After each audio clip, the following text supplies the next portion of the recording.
Assalamualaikum warahmatullahi wabarakatuh. Selamat pagi, saudara. Kita bertemu kembali pada semester ini. Apa akan mengasuh mata kuliah analisis lingkungan bisnis. Inilah pertemuan pertama di semester genap. Jadi kita dalam semester genap ini kita masih belajar secara daring dan karena situasi pandemi COVID-19 masih belum bisa menghilang dari kota Pontianak sehingga kita masih menggunakan daring. Dalam mengajar mata kuliah analisis ini Bapak nanti akan menggunakan Zoom atau rekaman ya. Jadi ya mungkin kita akan belajar satu semester ini masih menggunakan daring. Ya, jadi kita harus terbiasa dengan daring. Oke, pada semester ini Bapak mengajar mata kuliah ALB, analisis bisnis. Pertama-tama kalau screen pertama.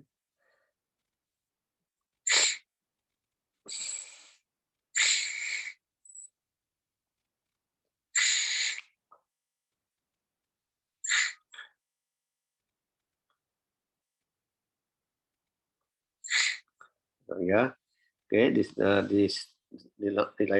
layar Anda bisa melihat bahwa kita pada pagi ini belajar analisis lingkungan bisnis.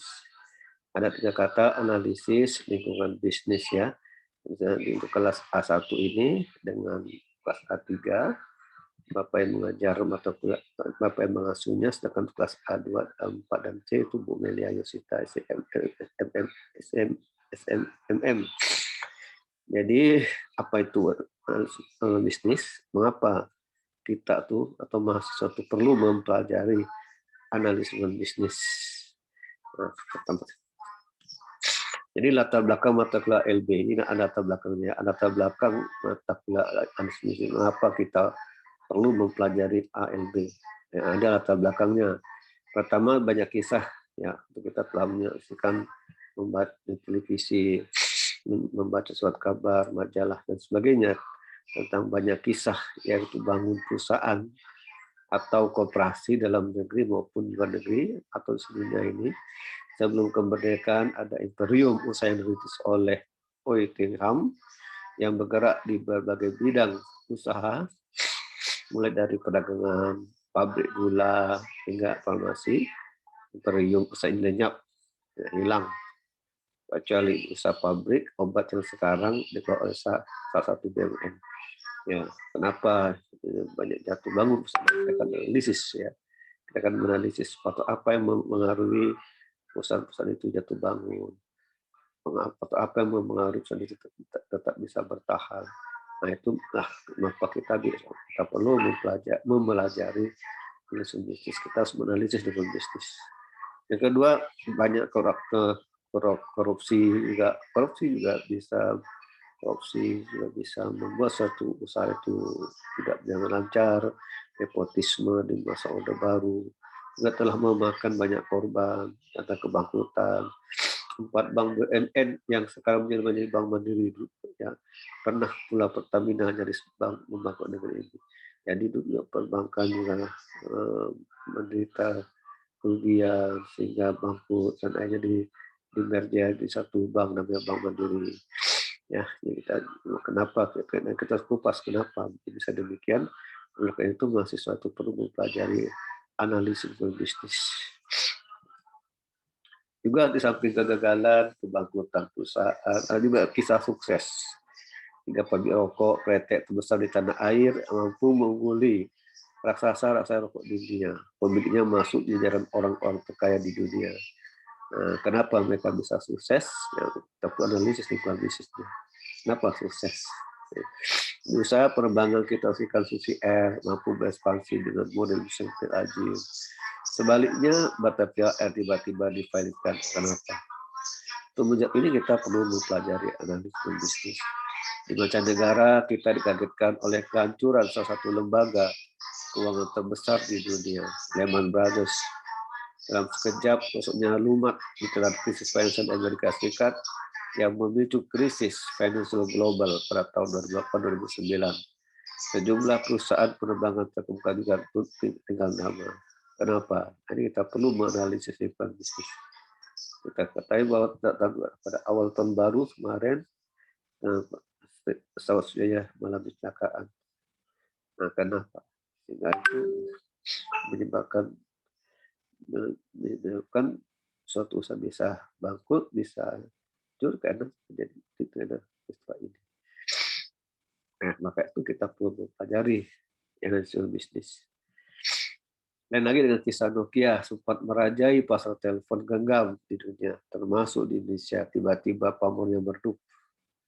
Belakangan BlackBerry mengalami kemunduran drastis dan merugi besar dan akhirnya akan diliku. Sementara itu Samsung dari Korea menyeruak dan dalam waktu tak terlalu lama memimpin pasar smartphone di dunia. Kenapa bisa demikian? Kita perlu melakukan analisis lingkungan bisnis. Banyak faktor yang mempengaruhi kenapa Nokia meredup, kenapa perusahaan lain beraksi dan sebagainya. Beberapa perusahaan mengalami jatuh bangun, sempat terpuruk, tapi bangkit kembali dengan merek yang sama, namun dengan sosok yang baru, misalnya IBM. Ada yang harus mengalami ekspansi, ada pula yang mengalami stagnasi, lalu kemudian seperti Merpati itu bangkit, stagnasi lalu menghilang. Faktor-faktor apa saja yang menyebabkan jatuh bangun? Keberhasilan kegagalan perusahaan koperasi jadi kajian dari mata kuliah ini. Mengapa? Maka kita perlu mempelajari analisis bisnis. Kenapa? Kita mempelajari bisnis untuk mengkaji faktor-faktor apa saja yang menyebabkan perusahaan jatuh bangun. Kenapa mereka berhasil? Kenapa mereka gagal? Apa penyebabnya? Lingkungan apa yang terlibat dalam menyebabkan mereka berhasil dan gagal? Sudah belum tentu tidak semua faktor akan dibahas, melainkan hanya beberapa faktor saja yang dipandang sangat penting dan relevan dengan kondisi Indonesia dan Kalimantan Barat. Mengingat cukup banyak peserta dari kalangan birokrasi pemerintah, sepatutnya di situ pula lingkungan birokrasi dalam konteks model segitiga, business, government, dan society. Jadi kita juga akan membahas bagaimana faktor pemerintah, bagaimana pemerintah itu dapat mengaruhi bisnis suatu perusahaan. Itu melalui hukum, regulasi.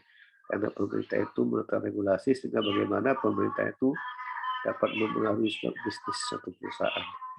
Maka itu setiap perusahaan itu harus bekerja sama dengan pemerintah, harus mengikuti peraturan pemerintah, harus mengikuti pemerintah, supaya perusahaannya akan berhasil, tidak gagal. Maka perusahaan itu harus mengikuti perkembangan, beradaptasi dan mengikuti peraturan pemerintah yang telah ditetapkan oleh pemerintah. Ini Bapak akan sampaikan diskusi mata kuliah analisis bisnis. Pada semester ini sudut pandang bahasan lebih menekankan pada ketidakpastian, uncertainty. Jadi kita hidup di masa ketidakpastian dan bagaimana dunia usaha itu menyikapinya. Bagaimana dunia usaha itu menyikapi ketidakpastian ini. Ya. Jadi perusahaan itu hidup di lingkungan yang dinamis, selalu berubah-ubah, tidak konstan, tapi berubah-ubah. Oleh itu harus selalu beradaptasi dengan perubahan. Dan perubahan itu tidak tepat. Perubahan itu ketidakpastian. Mata kuliah ini bertujuan melengkapi kemampuan mahasiswa dalam memahami dinamika lingkungan eksternal. Dunia usaha yang selalu berubah, yang menimbulkan ketidakpastian dalam bisnis. Pendeteksian dini perubahan, tanda-tanda munculnya ketidakpastian, risiko yang dimunculkannya, serta langkah-langkah yang harus ditempuh merupakan inti pembahasan pada bagian pertama ini. Jadi di sini perusahaan itu harus selalu mendeteksi perubahan. Setelah terdeteksi perubahan tersebut, perusahaan itu mencoba untuk beradaptasi dengan perubahan. Ya, karena perusahaan itu selalu hidup selalu tidak ketidakpastian, selalu menghadapi risiko. Ya, untuk itu perlu pakai langkah-langkah strategi-strategi yang untuk menghadapi ketidakpastian dan menghadapi risiko. Nah, maka kita akan belajar Analisa perlu dipelajari sebagai manajer. Ya, kadang itu memimpin satu perusahaan, membuat strategi, bagaimana membuat perusahaannya bisa bersaing, bisa berpersaingan. Untuk bersaingan itu banyak faktor mempengaruhi. Nah, maka dari itu manajemen perlu mempelajari, perlu menguasai dan mengetahui menganalisis lingkungan bisnis. Ketidakpastian memerlukan strategi bisnis yang bersifat dinamis dan fleksibel. Mengapa demikian? Ya, nanti silakan Anda jawab. Kenapa kok perusahaan itu, kenapa ketidakpastian itu memerlukan strategi bisnis yang bersifat dinamis dan fleksibel? Mahasiswa didorong untuk mengasah daya analisis serta menyusun strategi dan alternatif kebijakan bisnis dalam menghadapi kebijakan tersebut. Jadi di sini masih harus belajar juga, belajar untuk menganalisa daya analisis serta menyusun strategi dan alternatif kebijakan bisnis dalam menghadapi ketidakpastian. Kalau saudara-saudara menjadi pengusaha, dan jadi manajer satu perusahaan atau punya satu perusahaan sendiri, Anda harus mampu menganalisis, menyusun strategi dan menyediakan alternatif kebijakan bisnis untuk menghadapi ketidakpastian, menghadapi segala perubahan yang terjadi, dan harus selalu beradaptasi pada perubahan-perubahan yang terjadi. Karena perusahaan itu perusahaan itu hidup di lingkungan yang dinamis, sifatnya konstan.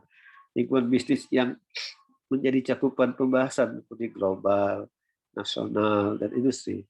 Beberapa studi kasus akan dibangun bersama selama perkuliahan. Nanti Bapak kasih kasus-kasus, dan mahasiswa ya harus menganalisisnya.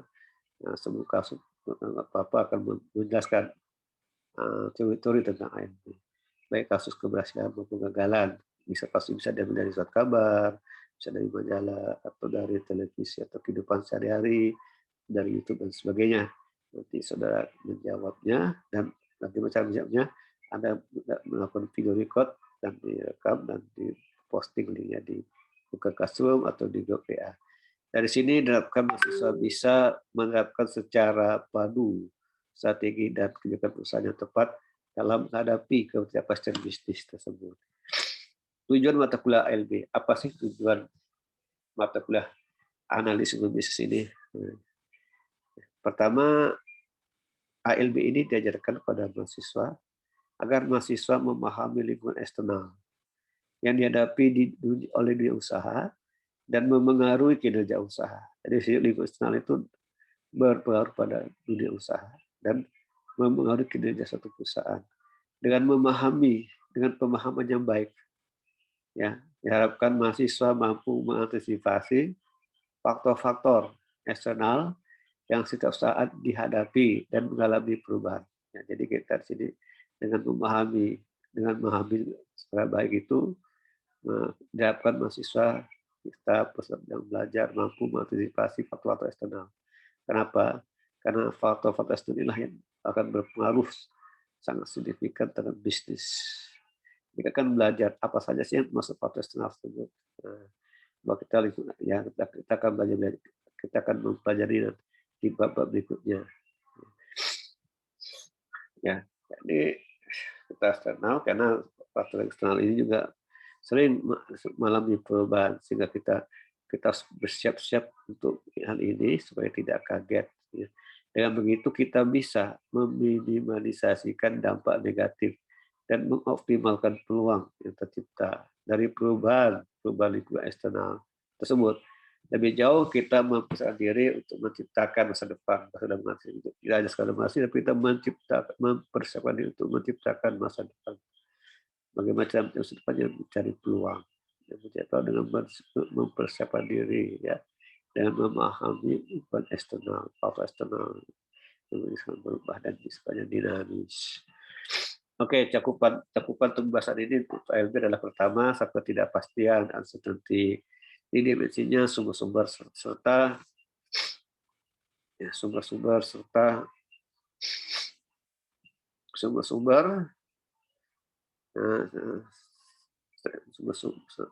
serta dampak strategi bisnis, kepemimpinan, dan urus bisnis.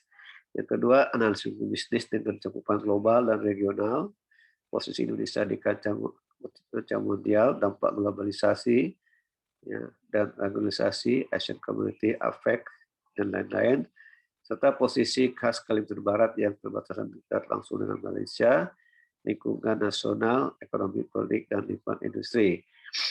Analisis dinamika, perkotaan dan reposisi dalam kaitan dengan persaingan dengan kota-kota sekitarnya dalam konteks lingkungan nasional dan regional serta posisi kota Pontianak dalam konteks urban development, dimensi ekonomi, politik, dan institusi, dan dimensi sosial budaya. Ini kita akan bahas banyak lagi. Kita juga akan belajar bagaimana dampak COVID-19 dan bisnis, bagaimana strategi pasar dan strategi bukan pasar, apa itu lingkungan pasar dan apa itu pasar. Ada juga nama kerangka berpikir dari itu 4I, yaitu issue, interest, import, institution, dan important. Dan itu yang kita akan pelajari. Kalau kita berbicara tentang bisnis, kita berbicara menggunakan konsep 4I. Pertama issue, awalnya isu dulu, kemudian interest, institution, dan important. Kita akan belajar pada bab berikutnya. Pada hari ini kita akan hanya memperkenalkan apa itu ALB dan bagaimana rencana penggantian semester untuk ALB. Jadi penilaiannya, jadi penilaian plan ini pertama plan itu berdasarkan 2 unsur ya. Jadi Bapak akan menilai mahasiswa ya, mahasiswa pertama rajin untuk mendapat nilai harus aktif berdiskusi, aktif menjalankan tugas terstruktur, aktif menjawab soal ujian tengah semester dan ujian akhir. Jadi penilaian ini berdasarkan 2 unsur, yaitu ujian tengah semester dalam bentuk berita tulis dan ujian akhir dalam bentuk video record melalui YouTube. Jadi nanti baik ujian tengah semester itu dan ujian akhir itu di bentuk tulis dan dijawab dalam bentuk video record melalui YouTube. Ya, kenapa? Karena kenapa pakai video? Yang supaya untuk menghindari copy paste. Jadi ada walau pakai tertulis saja, pakai PDF masuk bisa jawabannya sama, tapi dengan video record melalui YouTube itu pasti berbeda cara menjawabnya. Tugas struktur, ya, tugas struktur menjawab pertanyaan bab yang ada di buku resume bisnis. Ya, jadi nanti masa menjawab pertanyaan bab yang ada di buku analis bisnis dan menjawab soal-soal kasus. Ini tugas. Kalau mahasiswa yang mendapat nilai A, dan B minimal, ya mahasiswa mengerjakan semua tugas yang diberikan. Ya kalau tidak rajin ya dapat nilai C atau D. Saya akan pilih mau dapat nilai A atau B atau C atau D. Silakan. Kalau mau dapat D ya silakan bermalas-malas. Ya, jangan tugas terstruktur. Jangan menjawab pertanyaan. Tapi kalau Anda mau dapat nilai A ya silakan Anda rajin-rajin belajar. Kerjakan tugas terstruktur. Demikian kerjakan tugas dosen sesuai perintah, aktif buka Google Classroom dan menjawab pertanyaan dari buku analisis bisnis. Dan mahasiswa juga harus punya buku nanti ya. Buku ALB ini tidak ada dijual di pasar, di Indonesia tidak ada. Ini tidak ada. Nanti Bapak sudah beli buku nanti ya silakan beli. Tapi tidak langsung Bapak dan mulai toko. Oke, bahan bacaan. Jadi bahan bacaan pertama analisis bisnis ya. Jadi siapa penulisnya? Pak sendiri. Jadi buku ini adalah Bapak Pasti itu ada Musa SMM. Buku ini terbit sekitar bulan April nanti, tapi dapat dibeli melalui Shopee dengan harga 4.789 halaman. Ini belum terbit nanti bulan April. Harganya mungkin sekitar 400 ribuan, agak mahal.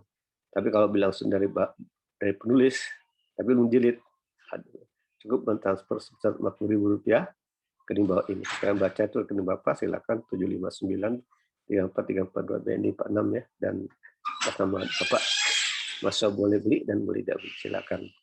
Ya kalau mau dapat nilai bagus ya silakan mempunyai buku tersebut dan mengerjakan semua tugas yang ada di bab itu ada pertanyaannya. Ya kalau Anda mau tidak mendapat nilai tidak baik ya silakan beli dan beli ya. Silakan. Jadi itu kalau Anda harus memiliki buku ini silakan Anda baca. Tentunya kalau Anda nunggu bulan April punya 400 ribuan. Nah, kalau dari Bapak aja 50 ribuan. Itu langsung dari Bapak. Tapi memang menjilid karena belum dicetak, belum diterbitkan. Kalau mau nunggu yang bagus ya nanti nunggu bulan April nanti, tapi tidak langsung Bapak datang ke Shopee. Belanja melalui Shopee. Jadi Bapak sudah menulis 4 buah buku. Yang pertama English for Accounting, yang kedua English for Business, yang ketiga e-marketing. E-marketing itu ada 500 ribu dan sudah 90 terjual. dengan English Property sudah 12 buku terjual, dan buku yang keempat Manajemen 1 Bapak dan Bu Dina yang menulisnya dan sudah terbit. Dan yang kelima ini adalah analisis bisnis. Dan Bapak akan mulai menulis buku manajemen pemasaran lanjutan. Silakan Anda catat nomor kedenya.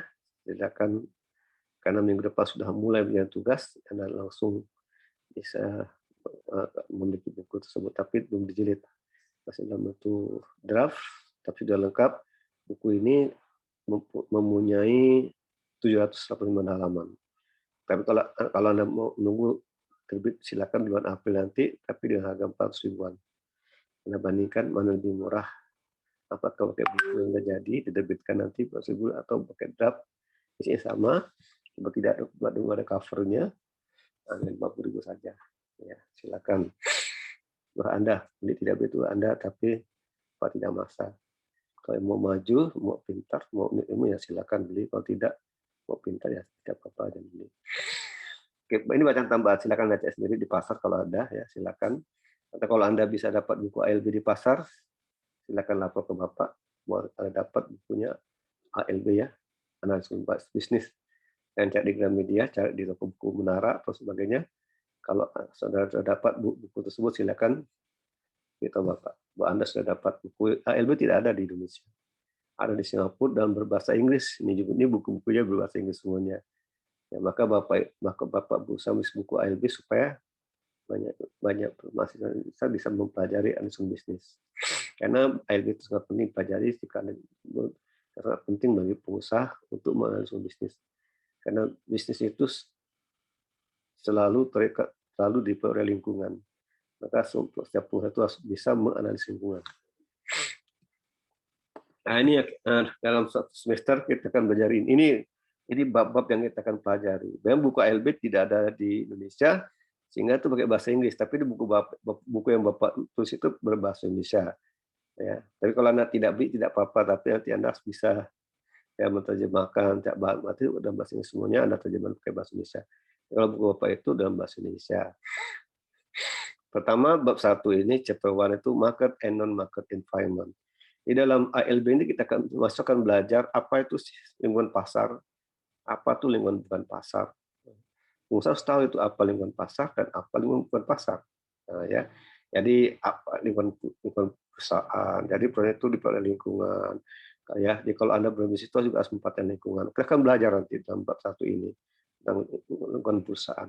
Anda bisa melihat YouTube, Anda tulis di YouTube, di YouTube itu lingkungan bisnis. Ya, tonton, Anda pelajari, Anda simak, dan Anda simpulkan. Kita akan belajar apa itu lingkungan bisnis. What is business environment? Apa itu lingkungan bisnis? Apa definisinya bisnis? Ya, ya. Kita akan pelajari. Ya. Yang kedua, kita juga dalam bab 1 ini kita akan belajar peran manajemen. Apa manajemen sini? Manajemen bukan ilmu sih, tapi manajemen itu orang-orang di perusahaan yang melaksanakan fungsi manajemen, yaitu manajemen atau manajer. Ya, apa peran manajer sini? Apa peran manajer itu tunggalnya, manajemen jamak. Ya. Ini orang-orang yang melaksanakan fungsi manajemen, ada manajer pemasaran, ada manajer produksi, ada manajer keuangan, ada top management, ada puncak. Jadi manajemen ini harus memahami dan bisa menganalisis, menelaah lingkungan bisnisnya. Harus paham lingkungan bisnis. Ya. Kemudian dalam bab ini juga kita akan belajar lingkungan pasar. Apa itu lingkungan pasar? Kalau Anda itu mendengar kata lingkungan pasar, apa yang ada di benak Anda? Ya, dan Anda juga akan belajar lingkungan pasar. Apa itu lingkungan pasar? Ya, apa itu pasar? Apa itu bukan pasar? Nanti kita akan belajar di bab 1 ini. Ya, mungkin kita minggu depan akan mengupas bab 1 tentang lingkungan pasar dan bukan pasar. Apa itu lingkungan pasar? Apa itu lingkungan bukan pasar? Ini penting kita pelajari. Ya. Kemudian lingkungan, kalau kita berbicara dengan kita sebagai pengusaha, sebagai manajer itu hendaknya harus memahami, harus bisa menganalisis lingkungan pasar. Dalam bab ini kita akan belajar bagaimana cara kita menganalisis lingkungan pasar. Nah, untuk menganalisis lingkungan pasar itu kita harus tahu apa itu 4I. 4I. 4I itu apa? Kita akan belajar. Kenapa 4I itu harus kita pelajari? Karena 4I ini gunanya untuk menganalisis lingkungan pasar. Jadi kalau mahasiswa ingin memahami bagaimana cara menganalisis lingkungan pasar, mahasiswa harus memahami, harus mengetahui dan memahami 4I. Nah, apa 4I itu? Jadi kalau kita tadi berbicara, jadi nanti di sini kita akan mengambil contoh industri mobil, ya. Jadi untuk mengupasnya, untuk membahas masalah lingkungan pasar, kita akan mengambil contoh industri mobil ya. Nah, kalau kita ingin, kalau Bapak tadi bilang, Bapak tadi jelaskan bahwa untuk memahami lingkungan pasar kita harus mengetahui 4I. 4I, 4I itu pertama, I pertama isu. Nanti kita belajar apa itu I pertama, isu. Isu. I pertama isu. Apa itu isu? Nah, kita akan pelajari ya.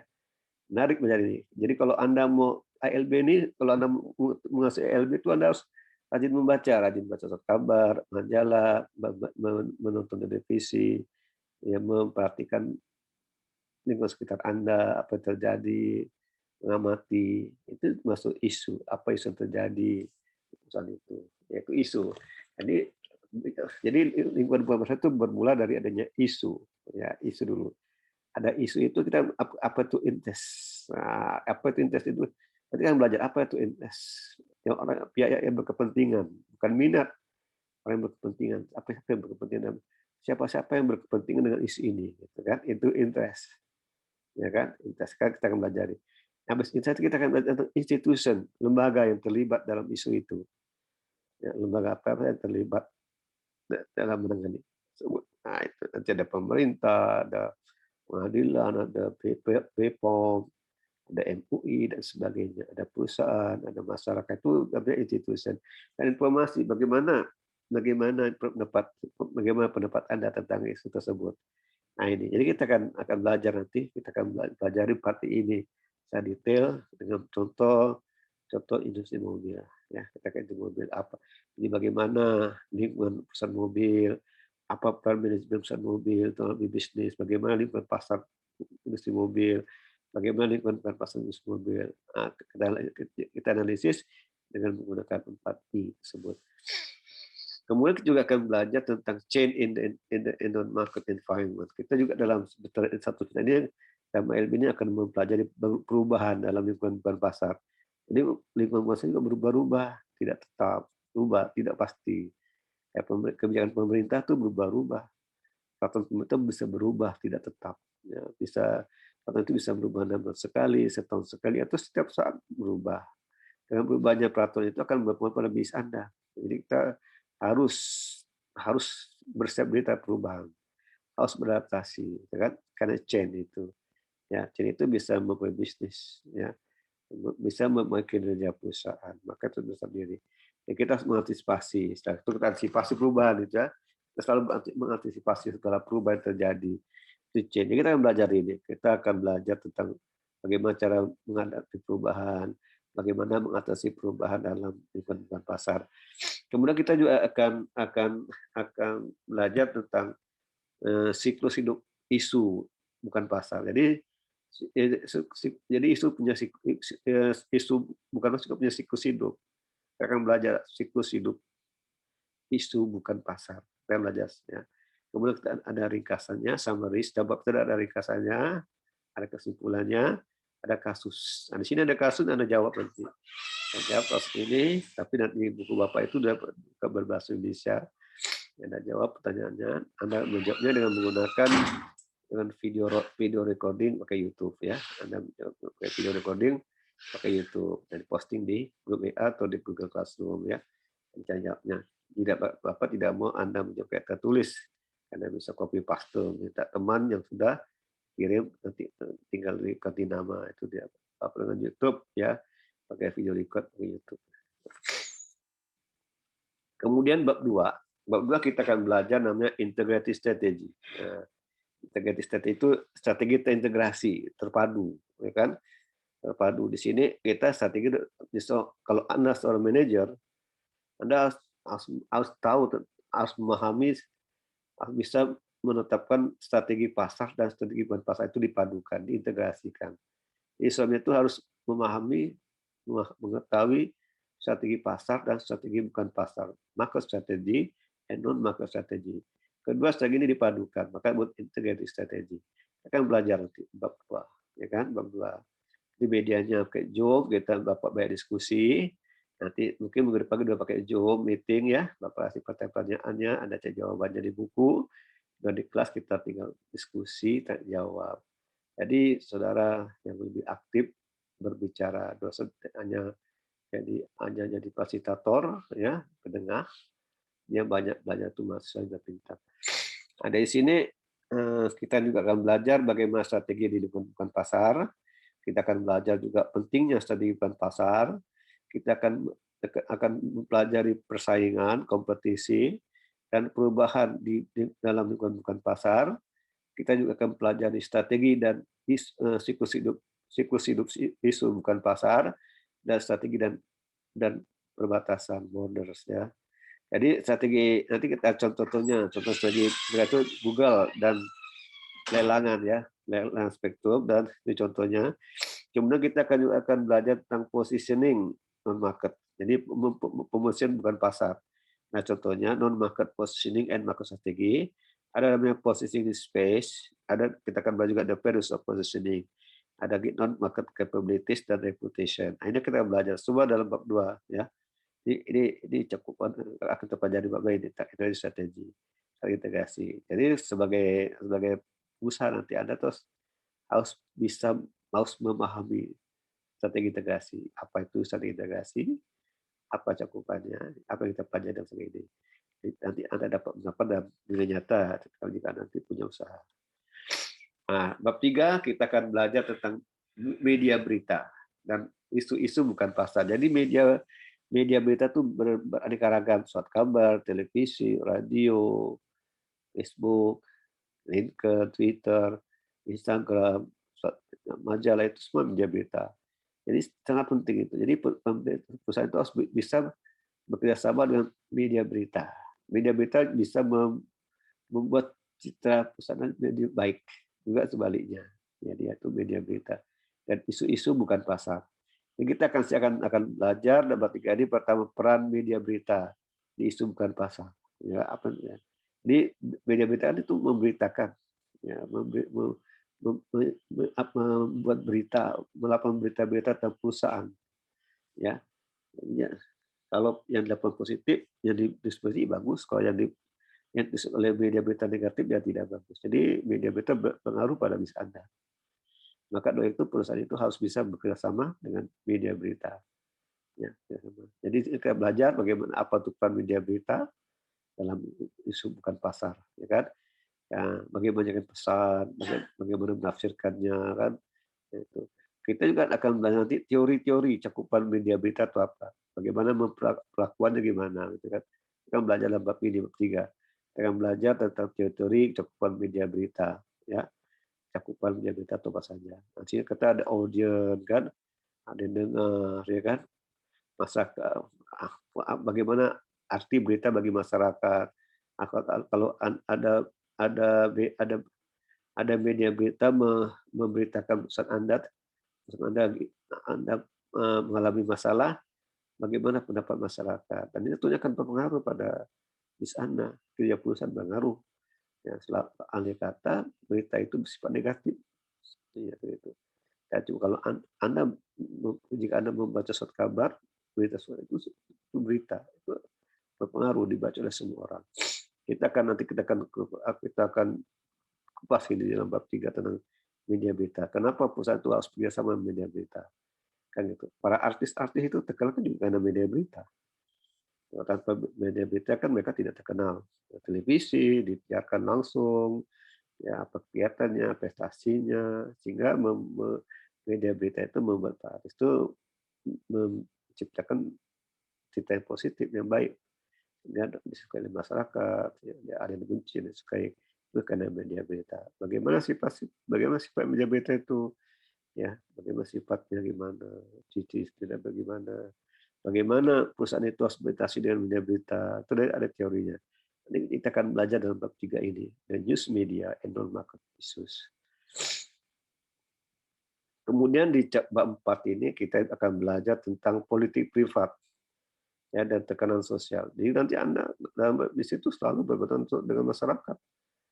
Jadi kalau produk Anda itu membahayakan kesehatan masyarakat, otomatis masyarakat akan protes, akan menekan Anda, ya, akan Anda. Itu social pressure. Dia juga Anda dalam berbisnis itu harus memanfaatkan produk Anda, sampai Anda itu bisa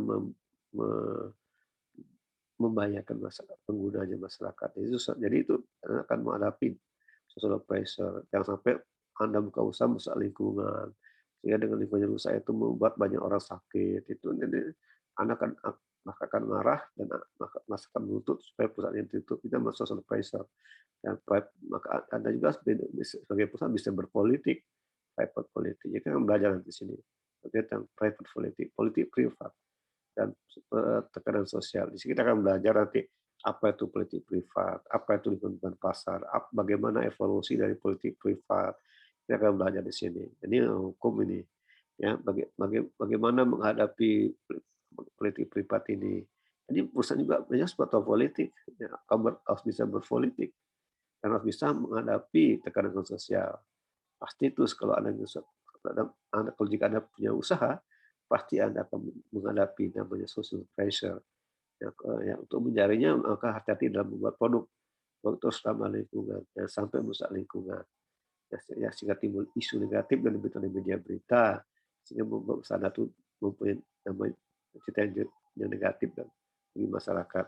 Kita akan belajar, ya, kita akan mempelajari bab ini di bab 4 nanti tentang politik privat, ya, dan dengan sosial pressure. Jadi Anda kalau Anda bisa nonton berkali-kali, Anda bisa jelas, ya.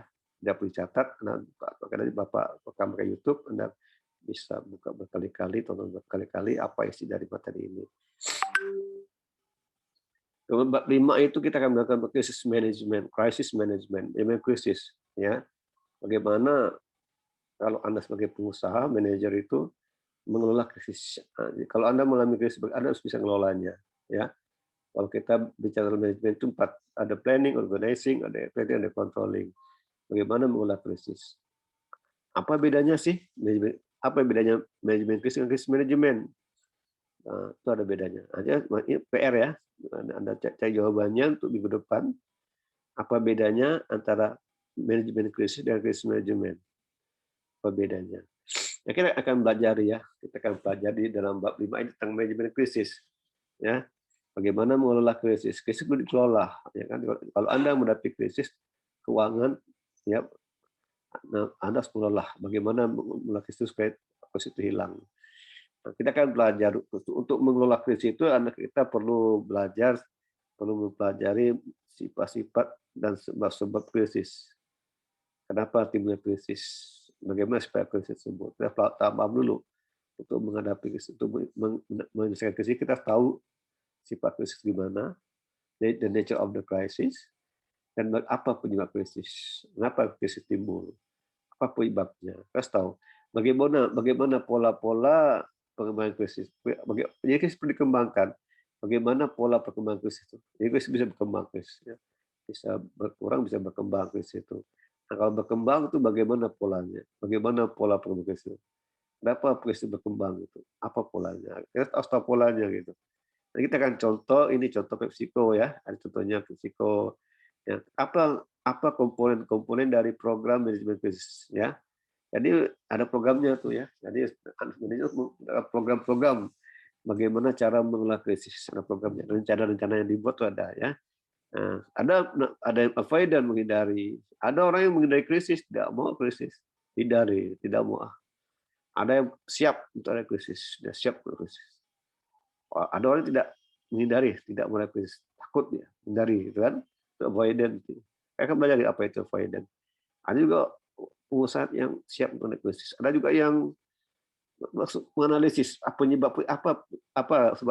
sebabnya apa terjadi krisis itu, sebabnya. Analisis dulu, ya kan? Root cause-nya apa gitu. root cause-nya apa, sehingga terjadi krisis.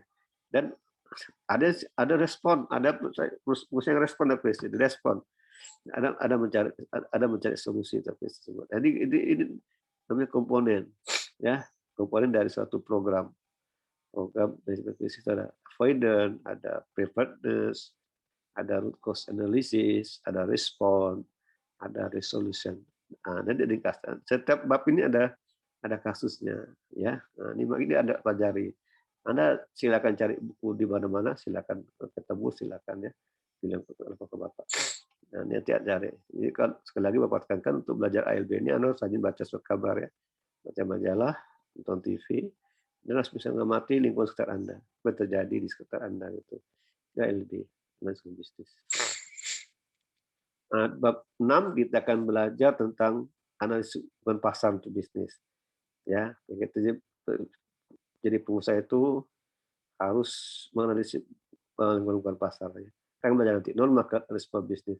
Kita akan belajar tentang kerangka untuk ya bagaimana kerangka yang digunakan untuk menganalisis tindakan non market di dalam politik publik. Nah, itu kita perlu tahu kerangkanya, apa kerangka digunakan untuk dapat menganalisis tindakan non pasar di dalam politik publik tadi. Jadi 4I tadi kan. Nah, ada interest, ada kita akan belajar tentang kepentingan.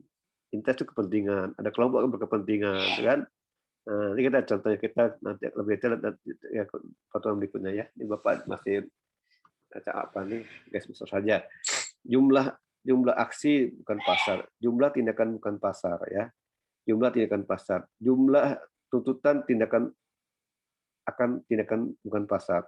Biaya yang dikeluarkan ya dan efektivitas dari tindakan bukan pasar.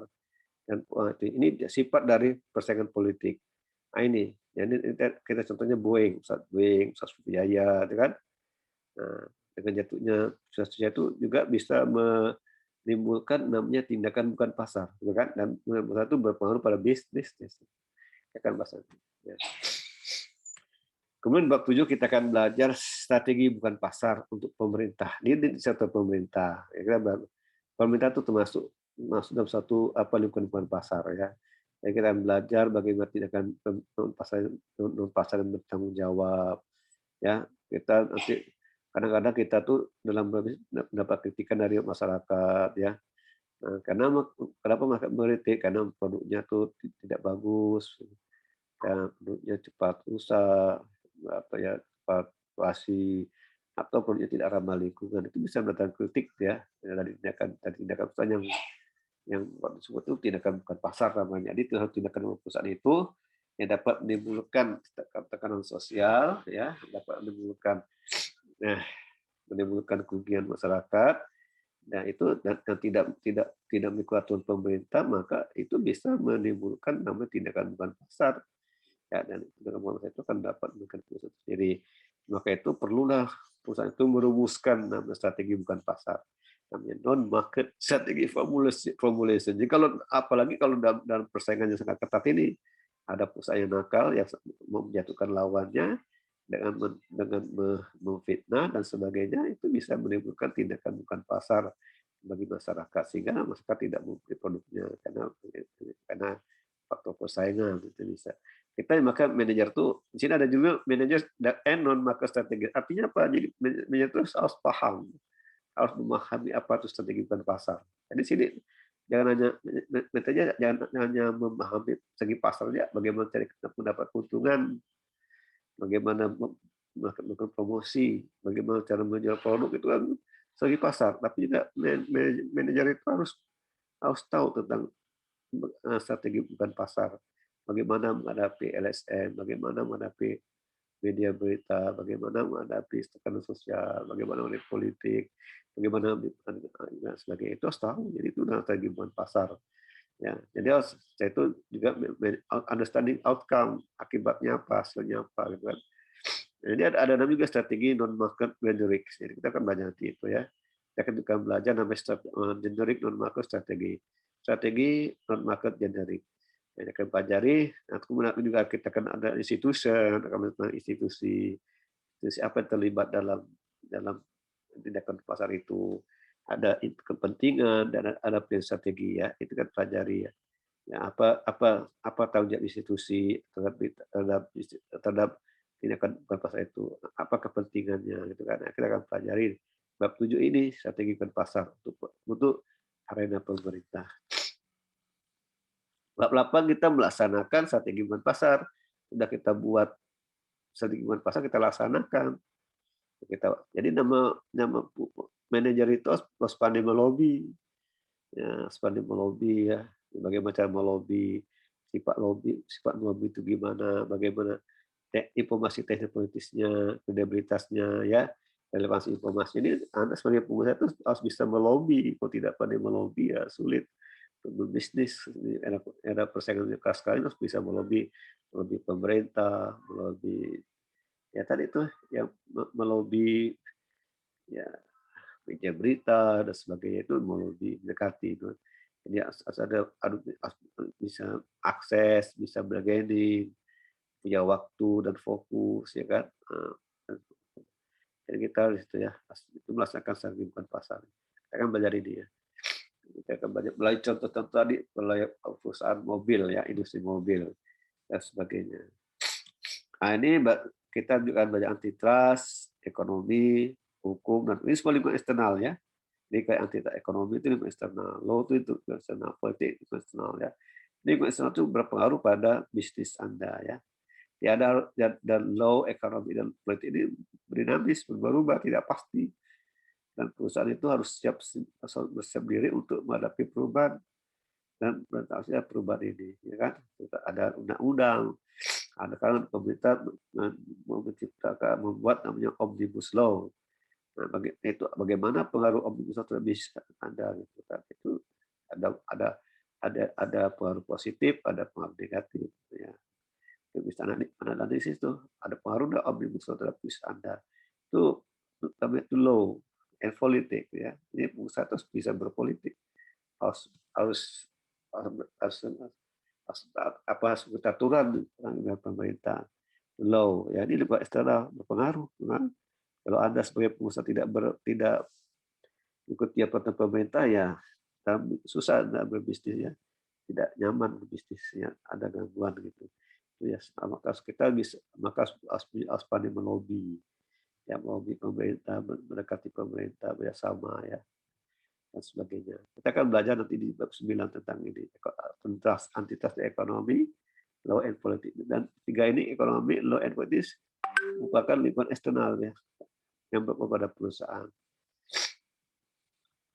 Nah, kita bahas fokus pada regulation, ya, peraturan-peraturan hukum, politik ini peraturan-peraturannya. Misalnya berapa lama peraturan itu berubah gitu kan. Nah, misalnya peraturan A berapa lama berubahnya, apakah 3 tahun sekali, apakah 5 tahun sekali, atau setiap tahun berubah-ubah kan. Dengan berubahnya peraturan akan berubah bisnis ya. Investor tidak akan masuk ke satu negara apabila peraturannya selalu berubah.